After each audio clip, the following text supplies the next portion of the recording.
निकालाआधीच भाजपाचे 100 नगरसेवक बिनविरोध होत असतील तर हा लोकशाहीसाठी धोका आहे असं विधान वंचित बहुजन आघाडीचे नेते सुजात आंबेडकर यांनी केलंय। सांगलीच्या तासगाव नगर परिषद निवडणुकीच्या निमित्ताने आयोजित प्रचार शुभारंभ प्रसंगी ते बोलत होते।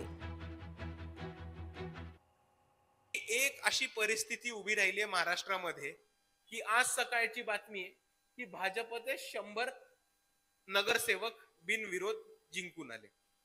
आपण सर्वांनी ती बातमी वाचली। आता मला सांगा की निवडणूक आहे 2 तारखेला, निकाल येणार आहे 3 तारखेला, तर मग 22 तारखेलाच निकाल कसा लागला? तर तो निकाल असा लागला की इकडे बिनविरोध 100 लोक ही निवडून आली। बाकीच्यांच्या त्यांचे जे विरोधी होते त्यांना दबाव टाकून त्यांचा फॉर्म मागे घेतला गेला।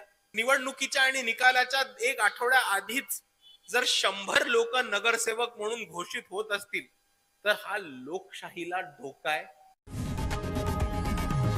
लोकशाही मराठी ऐका, पहा, जागरूक रहा।